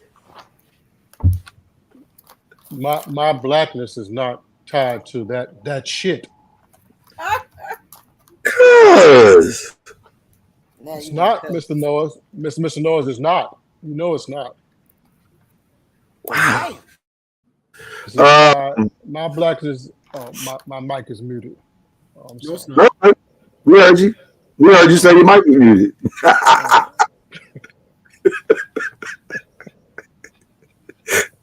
That's like unmuted. You were. No, I don't have a need to learn about that type of crap. You know, I don't believe in that. You're so old, bro. You're so old. You know what I care about, and that's all I'm gonna care about. So I mean, You love Jesus. I know you love Jesus. love him with all my heart. Oh, yeah. Oh, Jesus and loves Peter black sandwiches. women. Right. Jesus and black women. And black women. That's what he loves. Black women pigger sandwiches, yeah. Yeah. And crystal burdens. I get it. Y'all got me down packed. That's it. Shout out to Mississippi. I saw an article yesterday. They got the highest populated African American demographic in these here United States. Shout out to Mississippi. Mississippi is the blackest state in America. That don't make sense. 33%. 33.4%. That I don't believe make it. sense. I believe it. I think it's in Mississippi. Shout out to Yeah, Mississippi. and the rest of them was over here. We all thought it was Georgia. We thought it was. Why does that not make sense to you, Jay? Mississippi has the highest percentage of black people as a state. Yes. Percentage. 33 something. Like when you put all the peoples together, it's a percentage. They're talking about Right. Now, they don't have the highest number. Like, Right. there's not 78 million black folk in Mississippi. 33% of the folk in Mississippi are black. are black. That does make sense. They have the highest percentage, not the highest number. of Put African- Anthony Bruce comment up there again. Mama knows. That's why. Them niggas ain't leaving. They ain't going nowhere. What does it say? What does it say? They won't let them leave. They not going nowhere. Them Negroes are staying forever. All I can hear is that childhood song. The M-I, crooked letter I. Mama, cuz you got a lot of friends that's still in Mississippi. A lot. Them niggas ain't left. They've been there 20, 30, 40 years. They gonna say, I'm born here, I die here. That's not true, Mr. NOIZ. That's not true at all. The great cities of Chicago, the great city of Chicago, Detroit, the great city of Atlanta, the great city of Dallas, they have all been populated by people from Mississippi. That's a fact. Yeah, but it wasn't that many though. Oh, it's a lot of them. Oh, it's a lot of them. It's a lot of them. It's a lot of them. Atlanta, Georgia is full of we know people that from Atlanta, Mississippi. Georgia is Chocolate City. Full of people from Jackson, Mississippi. From Mississippi. Huh? Yeah, Jackson, Mississippi is Chocolate City as well, as Al just reported. Oh, Jackson, Mississippi is Chocolate City. Dark chocolate too, because you're closer to the equator. Well, in the famous words of Anthony Bruce, somebody just needs to tell them about the emancipation. That's all we're saying. You can leave. We need to drive through Mississippi with a bullhorn saying that the hands that pick the cotton can now pick the president. Don't let them same people that didn't drive through Texas. Y'all gonna make me act like that Amanda girl and tell y'all how ignorant you all are. Why are we ignorant? We're just trying to quote the facts that and listen, and I don't mind if you're not my friend. I don't give a damn. Oh gosh, here you go. See, thank you. See, once again, can't take criticism. Yeah, I can care less. Damn you, Amanda. Damn you. Right. What up, C Major? All right, y'all, we're going to get out of here, but we want to give an RIP to the Lakers. Hey. That shit's over, brother. That shit is over. It's R.I.P. to the Lakers. Well, at least they wasn't swept. So They wasn't swept. That's something. Well, who's They the were big mocked. dog? Huh? they were If they mocked, was- but they wasn't swept. Who was it who mopped him? Ooh, the Denver Nuggets, which is so hard to say out my mouth. How's that hard to say? They do it Wow. every year. Yeah, but I'm not used to it as a Laker fan. It's weird saying that the Denver Nuggets are like actually better than people. No, listen. LA played Denver, and should have did much better in that series. They really should have. Three of those games. Well, they won one, but two of those Easily. games could have easily been theirs. Easily. Yeah. They should have won last night. Chad Major, don't do that. Don't do the Chad, in the words of the prophet Chris Brown, how you gonna hate from outside the club? You can't get in. Oh, that's cool. Your team didn't even get in, brother. Let's worry about your sweep. As the prophets, the Williams brothers said, sweep around your own front door before you try to sweep around mine. Come on now, sweep around your own front door. Oh my gosh, that could be the oldest thing you ever said. They might. Mama Noise, do you know who the Williams brothers are? Why are you trying to come for me? I didn't say that. No, I don't know the Williams brothers. I'm not surprised. Well, why you say it then? You know what? Mama Noise. Mama Noise. Never mind. Bartholomew, you trying to co-sign tonight? No, ma'am. I was going to give you some fodder. I was going to give you some why I got to ammunition. know the Williams I was brothers? going to say, hey, Mama Noise, don't feel bad. Don't take this mess from Cuz Noise because Call Him Up came in 2010, not 1980, 80 something. Negative. Oh Lord, Negative. No, there's no way, Al. Negative clock And when tower. I look it up, if Negative. you confess the Lord, call him up. Says 2010. No. Not by Keith Google it. Pringle. Not by Keith Pringle. Look, Google it. That may have been his version after he got off drugs and came back. But his first version was in 19. I don't know about the Mississippi version. All I know is when I put in Call He's Him from Up, he's from says, LA. He's from what does LA. it say, Lord, I can tell by your face. What does it say? When you Google it, it says 2010, but I'm struggling with that. No, you ain't got the struggle, Lord. Lord, you know that's a damn lie. You know that's a damn lie. I Yeah, I think they got that wrong. Lord, you know that's a damn lie. Listen, old dark man. Lord.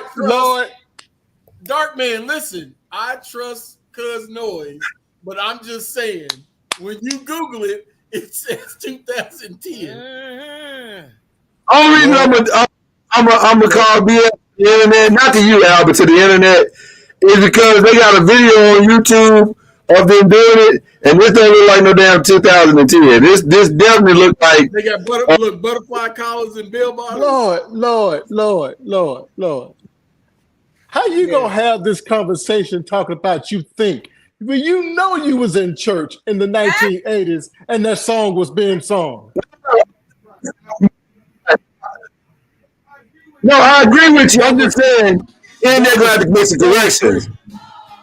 That was pre-drugs. Pre-drugs. Look, he got a fade. They didn't have fades in the 80s. That's the 80s, trust me. He got a fade. Show me one of them women. If one of them women got blue eyeshadow, then it was the 80s. Trust me, it was 80s. Trust me, that was 80s, and that's when he was gay, and that's when hold on. Did I say something wrong? No, you didn't. Yeah, that's got a lot to do with I feel the need to go down. No more, can I? You really that drop. That's when James Cleveland was sitting in the audience. James Cleveland was not alive in 2010. James Cleveland was in the audience on that video. So I'm just saying what I'm saying, bro. They did wrong. They did. was like 2010. That's not right at all. I know gospel. Oh my.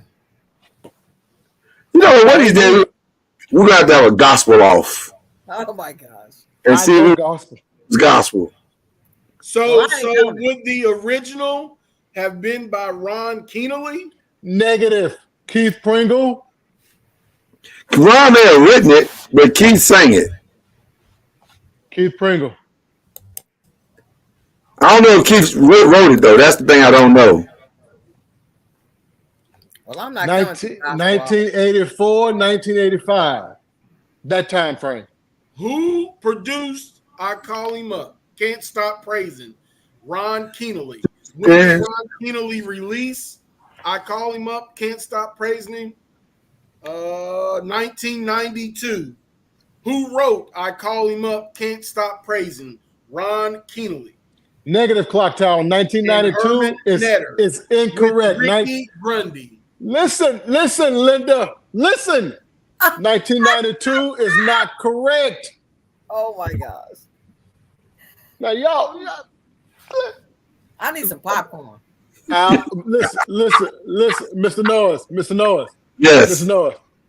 Mr. NOIZ. You was raised in the church house. 1992 is not correct. How do I know 1992 is not correct? Because I was already in the army in 1992. I went to see Keith Pringle in concert in 1987. And he was already singing Can't Stop Praising His Name in 1987. I'm telling you, it was 84, 85. Oh my. Now I know what I'm talking about. That's Ron Keneally. It's cannoli. Yeah. I know Ron Keneally. I think he might have did like a remix or something. Remix. He said it was written originally by. Now the written by might be correct. Oh my God. Let me get on my internet. You mother hubbers don't know what y'all talking about. We just trying to get clarity. We trying to get clarity in these streets. He done went to school. You done set him off, Al. You done set him off. He said, "Y'all hubbers." Cause now we all looking for it. Oh my gosh, that's funny. I'm not looking. Told you I'd give you some farm. The other thing you can look up is the other songs that were on the album was True Victory. Nope. When It Comes Back for Me. Yes, it was. Nope, we're not. I got it. I just got it. Okay. And both of you are wrong. The gospel song "Call Him Up" by Minister Keith Pringle and the Pentecostal Community Choir was originally released September 3rd, 1980. And on the album True Victory, you're right about that, cuz.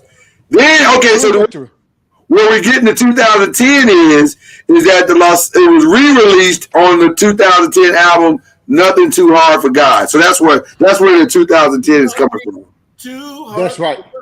That's right. Kind of right. Like it was technically on an album in 2010. That was after his drugs. And it was written by Ron Keneally. You are so silly.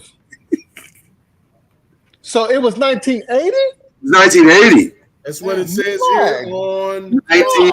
Been around a long time. What site is this? No, Lyrics. I was thinking 84.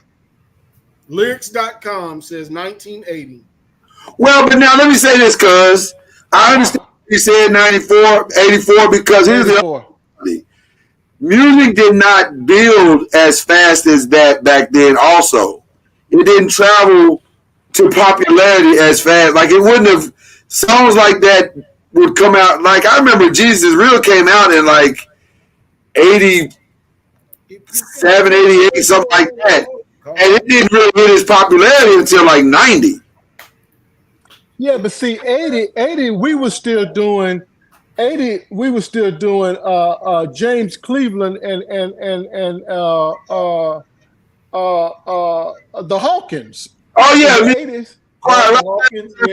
Right. No question. That's what I'm saying though. Keith Pringle was new school to me. Oh, that was very new school. Yeah, that's why I was thinking 84, 85. I didn't think that was 80. But he was after I Ron mean, Keneally. that song had drums. Right. We ain't got no drums in our church. Drums. Right. He was jamming. That was a tambourine and a piano. Right. Some hand claps. And the piano wasn't all the way in tune. Right. Exactly right. So, yeah. All right, we come to that gospel station. I promise you. Because we're going to have a gospel off at some point. We're going to have it. Mm-hmm. Lord, I'm going to win that one. I don't know about that now. Come on now. You got to worry about nobody want to compete. The fact that you know nothing about Ron Canoli writing that song in 19. Oh my gosh, what is happening? You need to understand. I don't even know who the hell Ron Canoli is. Well, you have no me. Because my gospel is ridiculous. Was he gay too? My. Was Ron Canoli? That wasn't necessary. That wasn't necessary. Ron was actually a solid dude. Matter of fact, I believe Ron was from Louisville. We're gonna have to do some research. Most of our gospel artists were gay men. What is happening? Hey, don't let facts get in the way of a good story, okay? I'm just saying. That feels like you letting facts get in the way of a good story. Don't do that.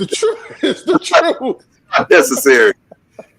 Let's not refer to the 80s as such. Reach out to Ron so we can discuss him writing that song in 1982. He's still alive and well. Ron still kicking. He is 79 years old. He's how old? 79. He's not as active as he used to be. No, he ain't putting out stuff. Name one of the top artists other than Marvin Winans, the Winans. Name one of the top artists that was not gay back in the day. Oh my gosh. Man. Take your time. I don't have that type of time. Like I got things. What's his name? Moore. Who? Moore. Dude with no teeth. He was gay. He was gay. Was he really? Oh, yeah, what? He qualified. Maybe Milton Brunson. I mean, James Moore. No. James Moore. Maybe Milton Bingham. Maybe. Yeah. Maybe. He hung flaming people. He wasn't really a singer though. He talked. Was BB? Oh. What does it say? I can't see it. Brown, who was the minister of music in our church, and I can confirm he was far from gay. No, I didn't say all the minister of music were. I say top artists back in the day. Okay, Azaria has done the research, and he is from Coffeeville, Kansas. But I think he lived in Louisville, though. I could be wrong, but I thought he lived in Louisville. One of them gospel. What about Frank Williams? Oh no, yeah, no. What is happening? We have spun off topics, spun off down the road. Yeah, we have Mama Noise. It really had. Why you leave the screen? You don't want to support us? I didn't support you because y'all talking about something I don't know nothing about. Well, I don't even know who these people are. We telling you history though, Mama Noise. This stuff is true. Thank you, cuz. Well, it was a lot of flaming going on. Okay, a lot. Okay, you know what? To my knowledge, none of the original commission were gay. So there you go. Oh my I agree. gosh. I agree with that. And none of Take Six were. I agree with that. Okay, so there you go. We found a group of men in that time frame that went stand and sing for Jesus. I agree. You're right. Now listen, this is way more different. Some of them quartets weren't either. Like they were all hoes. They were all hoes. What is Totally different. It's different. Yeah. They were hoes. They were not gay men. I'm done with y'all. I am so done. No, we are giving you history. It's unfortunate. It's an unfortunate. It's true. I don't need to know this history. You know what broke my heart? Finding out that Carmen was gay. Who? Carmen. Tulsa TVN's Golden Boy. White boy. Yeah. Really? Golden Boy. I didn't know that. I found that out, and I know that for sure because I had a friend of mine that was working at the radio. He interned at the record label in college where Carmen was at the label. He worked Carmen's. He worked Carmen's show or his, whatever. And matter of fact, it made him leave the church because he was a big Carmen fan. And when he got to meet him and know him, he was like, "Oh my God!" And that's when his eyes was open. He's like, "Wait a minute, all this is going on in Christian music?" And he's like, "Yeah." So I didn't know Carmen was gay. Yeah, I didn't know. I don't doubt it though, but I didn't know it. Well, you didn't know it, but you never saw his wife. You never saw him with anybody. Right. It's usually an indication that things ain't quite, Right. quite the way you need them to be. So, All right, we better get out of here before we ruin my child's. Yeah. She said, "Yeah." Mama Noise, we apologize. This was not the intent of tonight's show. It's to out half of gospel music, but knowledge is power, though. So let's remember that. That's Skywalker. He was not that I know of. I agree with you. I agree with you. But that was later though. But that was later though. I said back in the day, but that was later. He's kind of brought a little more masculine energy. Right. Oh my gosh. It did. You're right. You're absolutely right. Yeah. He's kind of brought it a little bit. Like John was solid. Right. To my knowledge, Kirk was solid. Until we got that one guy that changed his name. What was his name? Oh yeah, he reverted everything back. What's his name? That can really sing. Tony. Oh, that boy can sing. That boy can sing. Funny, and then we're gonna end on this. I used to love "Make Me Over." I thought that song was just brilliant. That boy can sing. When I realized what he was actually saying, I was like, "Oh, I got it now." I didn't get that the first time you sang that. I just thought you were talking about singing in general. I didn't realize you were being very specific in what you were singing. Yeah, Sanchez Jackson, you are correct. I did not realize that you were really talking about a very specific set of circumstances that you were going through. So, but the boy can say, but that is one of the singingest fellas I ever seen in my life. That fella next to what's our singing guy? Daryl Coley. Daryl Coley. You can put Tony in that conversation. Yes, you can. Daryl Coley was a beast. Yes, sir. Daryl Coley was a beast, and also, that's some questionable. It wasn't questionable. He was gay. We gotta go. Okay, we gonna leave. Mama Noise said we done messed up the whole church experience for everybody. We apologize. That was not tonight's intent. But conversation is good. If we have learned nothing else, conversation is good. I agree with you, Mr. Norris. All right, Mama Noise, we gonna get out of here because I don't want no trouble. All right, y'all. Love y'all. We'll see y'all next week. We done for the week. That's it for us. All right. So go do something and enjoy your life. Peace.